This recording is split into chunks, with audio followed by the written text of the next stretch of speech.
ছাৰক অকণমান sir 30 second বিচাৰিছোঁ। আমাৰ বৰদলৈৰ অন্য এটি অনুষ্ঠান লেখিকা সমিতি সমাৰোহ, আমাৰ এই অনুষ্ঠানটিৰ আয়োজকসকল ইয়াতে উপস্থিত আছে। আপোনাক অকণমান মৰম আৰু শ্ৰদ্ধা জনাব বিচাৰিছে। যোৱাৰ প্ৰাক মুহূৰ্তত আমাৰ ওপৰত ধৰি দিছে অহা অক্টোবৰ মাহত বৰদলৈত পুনৰ লেখিকা সমিতিৰ ৰূপালী জয়ন্তী অনুষ্ঠান আছে। চৰ্দাৰ পৃথ্বীৰাজ ৰাভাৰ বিষয়ে আমি অকণমান মাত্ৰ 1 মিনিট সময় ইয়াত ৰাইজৰ ডেকাৰ ঠাই পঢ়াব বিচাৰিছোঁ। চৰ্দাৰ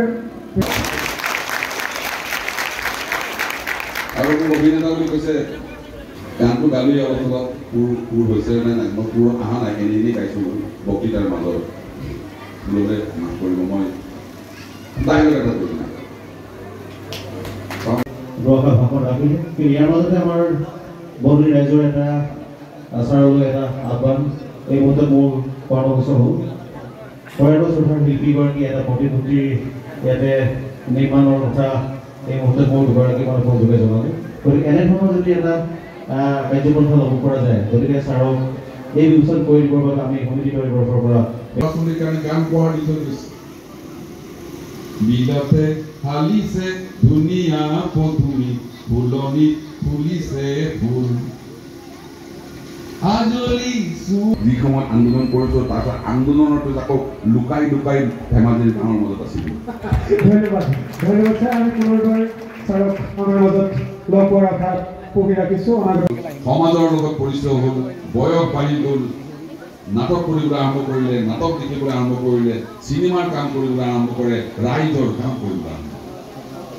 অসমৰ চুকে কোণে গাঁৱে ভূঞে, কেতিয়াবা ধেমাজি, কেতিয়াবা লখিমপুৰ, কেতিয়াবা গোলাজান, কেতিয়াবা জোনাই আৰু গণশিল্পী বিশ্বপ্ৰসাদ ৰাভাই গাইছিল বিশ্বৰে চন্দে চন্দে মহানন্দে আনন্দে নাচা নাচা তমোহৰ দেউ নাচা। কিমান গান গণশিল্পী হিচাপে দি থৈ গৈছে। মই খুব দীঘলীয়া কৰিব খোজা নাই, কাৰণ বহুত বক্তা আছে। বিশ্বপ্ৰসাদ ৰাভাৰ ওপৰত যদি পুংখানুপুংখে ক'ব যাওঁ, তেনেহ'লে মই কীৰ্তনৰ ভাগৱত পঢ়াৰ নিচিনা হ'ব। দুদিনীয়া তিনিদিনীয়া কাৰ্যসূচীৰে মই ভাগৱত পঢ়াৰ দৰে মই যদি ভাষণ দি যাওঁ, বিশ্বপ্ৰসাদ ৰাভাৰ জীৱনৰ হাঁহি কান্দোন আশা নিৰাশাৰ যি জীৱন পাৰ কৰি বিশ্বৰাভাই আমাক যি অৱদান দি থৈ আমাৰ মাজৰ পৰা গুচি গ'ল, তেখেতৰ ভাষণ শেষেই নহ'ব, কথা কোৱাৰ শেষেই নহ'ব। আৰু সেই বিশ্বপ্ৰসাদ ৰাভাই ভাৰতৰ স্বাধীনতাৰ সময়ত বিপ্লৱী কমিউনিষ্ট পাৰ্টিত যোগদান কৰিলে। কিয় কমিউনিষ্ট পাৰ্টিত যোগদান কৰিলে? যে সেইখিনি সময়ত ভাৰতবৰ্ষৰ তথা অসমৰ যিসকল গাঁৱলীয়া হালোৱা হজুৱা মানুহ আছিল, অতি সৰল, তেওঁলোকক ঠগাই ঠগাই মানুহে খাইছিল, সেই মানুহখিনিক উদ্ধাৰ কৰিবৰ কাৰণে বিশ্বপ্ৰসাদ ৰাভাই আধিয়া আন্দোলনৰ সৃষ্টি কৰিছিল। গাঁৱলীয়া হালোৱা হজুৱাৰ আন্দোলন।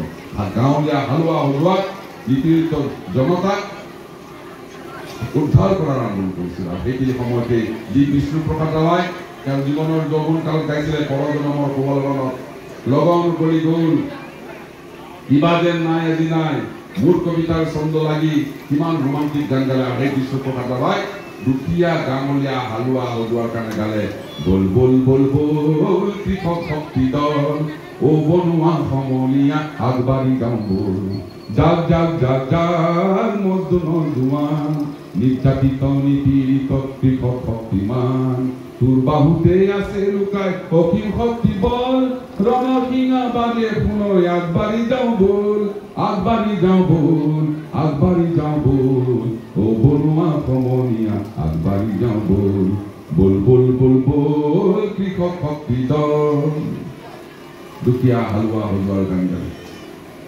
এইদৰে আহি আহি জীৱনৰ হাঁহি কান্দোন আশা নিৰাশাৰে বিষ্ণুপ্ৰসাদ ৰাভাই বহুত অসমীয়া জাতিক দি থৈ গ'ল। বহুত প্ৰবন্ধ, বহুত গল্প, বহুত গান, বহুত কবিতা আৰু গাঁৱে ভূঞে ঘূৰি বৃহত্তৰ অসমীয়া জাতিক একত্ৰিত কৰি, জাতি জনগোষ্ঠীক একত্ৰিত কৰি এখন বৃহত্তৰ অসমীয়া জাতি গঢ়াৰ যি পৰিকল্পনা কৰিছিল এই বিষ্ণুপ্ৰসাদ ৰাভাই, সেই বিষ্ণুপ্ৰসাদ ৰাভা 1967 চনত তেজপুৰ সমষ্টিৰ পৰা নিৰ্দলীয় প্ৰাৰ্থী হিচাপে নিৰ্বাচিত হয় বিধায়ক হিচাপে। আৰু 17 মাহ বিধায়ক হিচাপে থকাৰ পিছত দুৰাৰোগ্য কেঞ্চাৰ ৰোগত আক্ৰান্ত হয়। আৰু দুৰাৰোগ্য কেঞ্চাৰ ৰোগত আক্ৰান্ত হৈ বম্বাইত চিকিৎসা কৰি আহি আকৌ অসুস্থ হৈ পৰাত তেজপুৰ চিভিল হস্পিটেলত ভৰ্তি কৰোৱাত এদিন দুদিনকৈ বহুদিন যোৱাৰ পিছত এদিন বিষ্ণুপ্ৰসাদ ৰাভাই এটা কলম লৈ এখন কাগজ খুলিলে। বিষ্ণুপ্ৰসাদ ৰাভাই এটা কলম আৰু কাগজ দিয়া হ'ল আৰু বিষ্ণুপ্ৰসাদ ৰাভাই ৰোগশয্যাৰ বিচনাত থাকি এটি গীত ৰচনা কৰিলে। গীতটি কি ৰচনা কৰিলে? গীতটি ৰচনা কৰিছিল মহাপুৰুষ শ্ৰীমন্ত শংকৰদেৱৰ ভাওনাৰ ওপৰত।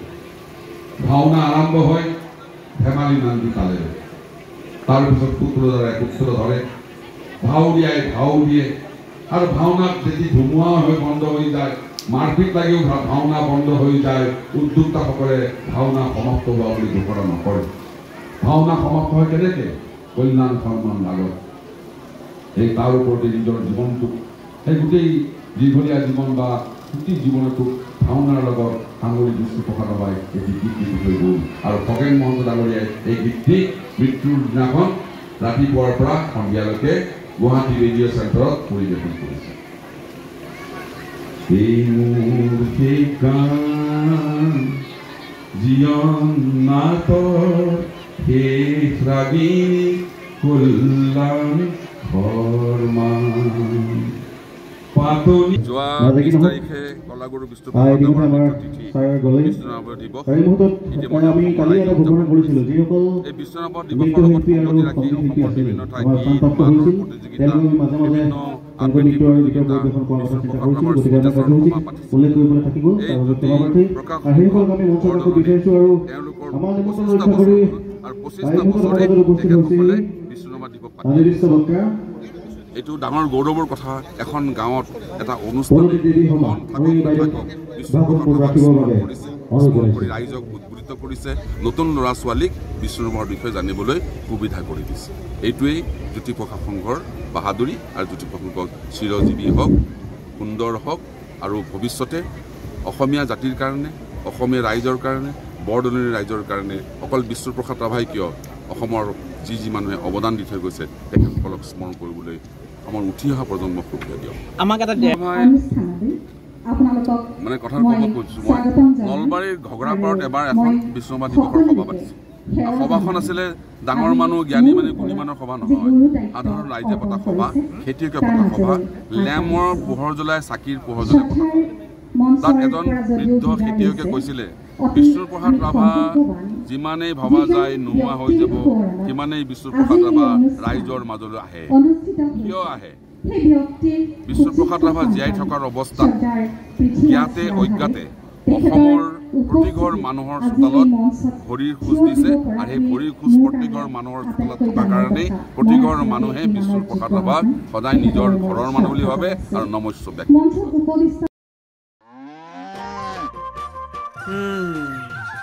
মোৰ লখিমী কেইজনীয়ে ইমান বেছিকৈ গাখীৰ দিয়ে, মনটো একেবাৰে ভাল লাগি যায়। বিয়মৰ দানা খোৱাৰ পৰা মই বেছিকৈ লাভৱান হৈছোঁ। আপোনালোকেও বিয়মৰ দানা খুৱাওক আৰু এইটো বেছিকৈ লাভ কৰক।